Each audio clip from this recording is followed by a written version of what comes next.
Hello प्यारे बच्चों, कैसे हैं आप सब।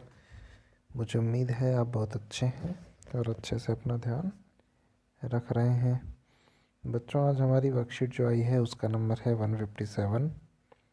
डेट है आज 30 जनवरी और आज हम इंग्लिश की वर्कशीट करने वाले हैं। तो चलिए बच्चों, देखते हैं वर्कशीट में आज हमें क्या इंटरेस्टिंग और नया सीखने को मिलता है। तो सबसे पहले बच्चों एक हमें एडिशनल इन्फॉर्मेशन दी गई है इस बॉक्स में, ये हम देखेंगे। उसके बाद हम चलेंगे अपनी वर्कशीट की तरफ। ठीक है, तो जल्दी से देख लेते हैं इन्फॉर्मेशन क्या है। गांधी जी की फ़ोटो दी गई है। इसमें दिखा गया है महात्मा गांधी, जिनका जन्म हुआ था 2 अक्टूबर 1869 को और उनकी डेथ यानी मृत्यु हुई थी 30 जनवरी 1948 को।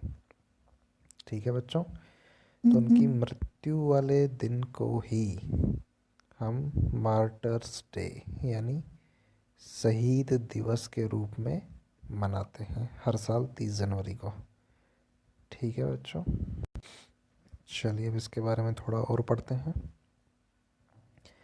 The 30th day of January, मतलब जनवरी का 30वां दिन यानी 30 January, is observed as martyrs day. इसको शहीद दिवस के रूप में ऑब्ज़र्व किया जाता है।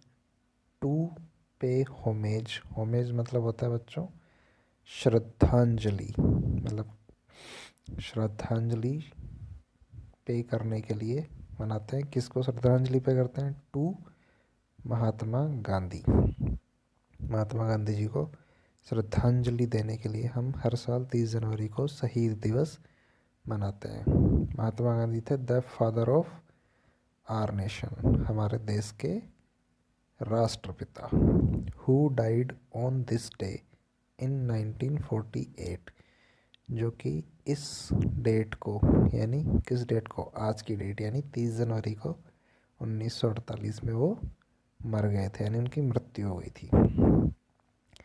He is remembered with love and respect, उनको प्यार और इज्जत के साथ याद किया जाता है। फॉर हिज कंट्रीब्यूशन, कंट्रीब्यूशन मतलब उनका सहयोग या कह सकते हैं उनकी जो भागीदारी थी किसमें, इन इंडियाज़ फ्रीडम स्ट्रगल, जो भारत का फ्रीडम मतलब स्वतंत्रता और स्ट्रगल मतलब संघर्ष, भारत का जो स्वतंत्रता वाला संघर्ष था आज़ादी से पहले का, उसमें जो उनका योगदान रहा उनके लिए उनको याद किया जाता है।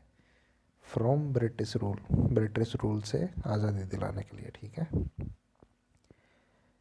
On this day we visit his mausoleum, mausoleum मतलब होता है बच्चों समाधि, समाधि। ठीक है, आज के दिन हम उनकी समाधि पे जाते हैं जो कि कहाँ है, राजघाट दिल्ली में है। To offer prayers and flowers as a tribute to him, उनके लिए प्रार्थना और फ्लावर्स हम भेंट करने जाते हैं उनको श्रद्धांजलि देने के लिए। ठीक है बच्चों, तो ये थी आज की हमारी जानकारी। अब चलिए अपनी वर्कशीट की तरफ बढ़ते हैं। बच्चों, ये जानकारी आपके लिए इम्पोर्टेंट है, आपको नोट करना है और इसको याद भी रखना है। तो चलिए चलते हैं अपनी वर्कशीट की तरफ। Good morning children, good morning बच्चों। Let us start this beautiful day by reading the story. चलिए इस सुंदर दिन को हम एक कहानी के साथ शुरू करते हैं। कहानी का नाम क्या है? The mouse and the pencil again, मतलब जो माउस और पेंसिल की कहानी हमने कुछ दिन पहले पढ़ी थी, वर्कशीट में आई थी, उस कहानी को हम एक बार फिर से पढ़ते हैं। अरे वाह, मज़े हो गए। अब तो कहानी किसको अच्छी नहीं लगती। चलो पढ़ते हैं। वन डे, एक दिन, ए लिटिल माउस, एक छोटा चूहा, was looking for something to eat, कुछ खाने के लिए ढूंढ रहा था। ही फाउंड ए पेंसिल, उसको एक पेंसिल मिली, एंड बिट इट हार्ड, उसने उसको जोर से काटा। The pencil was hurt, pencil को दर्द हुआ। एंड रिक्वेस्टेड द माउस, और उसने चूहे से रिक्वेस्ट की यानी विनती की, टू लेट इट ड्रॉ, कि उसको एक ड्रॉ करने दे, क्या, वन लास्ट पिक्चर, एक लास्ट चित्र या फोटो या पिक्चर उसको ड्रॉ करने दे, ऐसा पेंसिल ने चूहे से कहा, रिक्वेस्ट किया। It started to draw picture using different shapes, हमने पढ़ा था कुछ दिन पहले वर्कशीट में कि वो ट्रायंगल यूज़ करती है, सर्कल यूज़ कर करके, अलग अलग शेप यूज़ करके वो कुछ कुछ ड्रॉ करने लगती है। Since the mouse was hungry, क्योंकि चूहा भूखा था, ही थॉट, उसने सोचा कि the pencil was drawing various food items, चूहे को भूख लग रही थी तो चूहे ने सोचा कि मेरे लिए कुछ खाने वाली चीज़ें ही ड्रॉ कर रही होगी। हाउएवर इट वॉजंट सो, हालांकि वो ऐसा नहीं था। तो बिल्ली ने क्या किया, चूहा सोच रहा था ये मेरे लिए एप्पल बना रही होगी, ये मेरे लिए खीरा बना रही होगी, या मेरे लिए चीज़ बना रही होगी, पढ़ा था ना हमने ऐसा। तो चूहे को तो ऐसे खाने खाने की चीज़ें दिख रही थी, लेकिन पेंसिल ने बनाया क्या था, बिल्ली की ड्राइंग बनाई थी, जिससे चूहा डर के भाग गया था।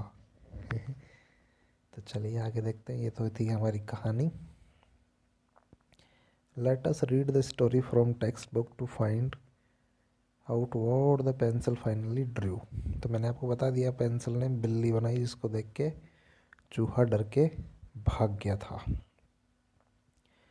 Now that you have finished reading the story, जबकि हमने कहानी पढ़ के पूरी कर ली है। Try answer the following question, तो इस कहानी से रिलेटेड कुछ क्वेश्चंस दिए हैं, उनको सॉल्व करने की कोशिश करते हैं। तो चलिए, बड़ा आसान है, कहानी हमने पढ़ ली, उसी से रिलेटेड क्वेश्चंस हैं, तो हम तो जल्दी जल्दी कर लेंगे। चलिए बच्चों, करते हैं। पहला क्वेश्चन है, what did the mouse find one day, चूहे को एक दिन क्या मिला, पेंसिल।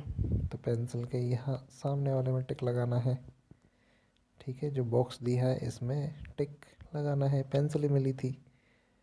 ना उसको एप्पल मिला था, ना कैट मिली थी, पेंसिल मिली थी, उसको खा गया था वो, था ना इजी। चलिए क्वेश्चन नंबर बी करते हैं। Find A rhyming word for each given word, जो ये नीचे वर्ड्स दिए हैं ये चारों, इनके हमें राइमिंग वर्ड्स ढूंढने हैं। राइमिंग वर्ड्स बच्चों क्या होते हैं, जिनको पढ़ने में हमारी सेम आवाज़ आए। जैसे बैट है, तो इसका राइमिंग वर्ड हम लिख सकते हैं रैट, कैट, जिनको जो ख़त्म होते होते उनमें सेम साउंड निकले, जैसे बैट, रैट, कैट, निकली ना सेम साउंड, तो बैट के तो ये दोनों हो गए। ऐसे ही काइट के क्या बोलेंगे, काइट को बोल सकते हैं हम राइट, RIGHT, राइट। लाइट बोल सकते हैं ना बच्चों, सेम साउंड आ रही है, तो इसके राइमिंग वर्ड हो गए राइट और लाइट। देखो पढ़ के देखो, kite, right, light, spelling same होना ज़रूरी नहीं है बच्चों, साउंड सेम आना चाहिए, उसको ख़त्म होते होते साउंड सेम आना चाहिए। देखिए बोल के, काइट कैसे साउंड आ रही है, काइट ऐसे आ रही है, राइट, लाइट आ रही है ना सेम साउंड। तो यही है बच्चों राइमिंग वर्ड्स। तीसरा है मॉप, मॉप का क्या हो सकता है बताओ, मॉप का हो सकता है शॉप, शॉप यानी दुकान हो सकता है, कॉप हो सकता है, कॉप मतलब पुलिस वाले, पुलिस वालों को बोलते हैं कॉप, ठीक है। तो ये दो हो गए इसके। आगे देखते हैं आगे क्या है। सनी, सनी का क्या हो सकता है? फनी हो सकता है। बोलने में सेम साउंड आना चाहिए बच्चों। फनी हो सकता है, बनी हो सकता है। ठीक है, हो गए चारों सोल्व, बड़ा इजी था। चलिए अगले क्वेश्चन की तरफ बढ़ते हैं। Right the names of food items. उन फूड आइटम्स के नाम लिखिए that the mouse thought the pencil was drawing. उन फूड आइटम्स के नाम लिखने हैं जो चूहे ने सोचा था कि पेंसिल उसके लिए बना रही है। चूहे ने क्या सोचा था? चूहे ने सोचा था बिल्ली उसके लिए एप्पल बना रही है, कुकुम्बर बना रही है और चीज़ बना रही है। तो इन तीनों के नाम लिखने में, ठीक है, तो क्या लिखना है?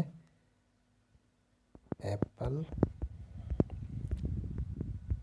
कुकुम्बर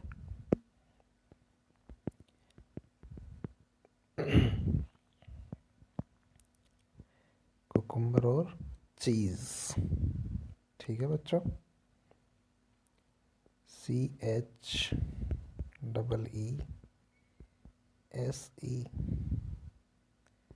और कुकुम्बर होता है CUCCUMBER।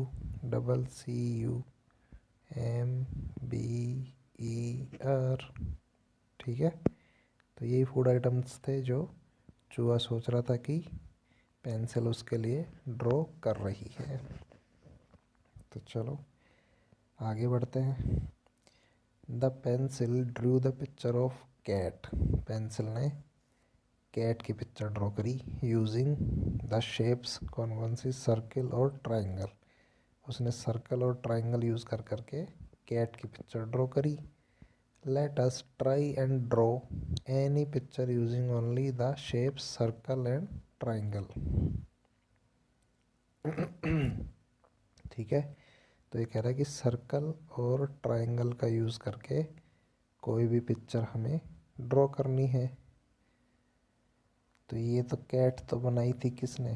पेंसिल ने। और यहाँ पे अब हमें बनानी है अपनी ड्राइंग। आप कैट भी बना सकते हैं या कोई और भी चीज़ बना सकते हैं। ठीक है, देखो इन्होंने सर्कल यूज़ कर कर कैट बनाई है, हम भी कोशिश करते हैं। यहाँ सर्कल, यहाँ सर्कल, ये इसके पाँव हैं, यहाँ इसकी पूँछ है ना सर्कल वाली पूँछ। यहाँ इसकी आँख है, आँख छोटी हो गई। ये आँखें हैं। अब ट्राइंगल तो हमारे पास है नहीं, तो ट्राइंगल हम हाथ से बना सकते हैं। इसके कान, ट्राइंगल, इसका मुंह ट्राइंगल। तो लग रही है ना बच्चों बिल्ली जैसी? तो ऐसे ही आपको अपनी नोटबुक में बनानी है। और आप दूसरे डायग्राम्स भी ड्रॉ कर सकते हैं। ज़रूरी नहीं है कि आप कैट ही करें, आप और डायग्राम्स भी ड्रॉ कर सकते हैं। तो बच्चों ये थी आज की हमारी वर्कशीट। मुझे उम्मीद है आपको मज़ा आया होगा और अच्छे से समझ में आई होगी। तो इस वाले वीडियो में इतना ही बच्चों, हम मिलेंगे अगले वीडियो में एक नई वर्कशीट के साथ। तब तक के लिए अपना अच्छे से ध्यान रखिए, खूब अच्छे से पढ़ाई करिए। Bye bye, thank you.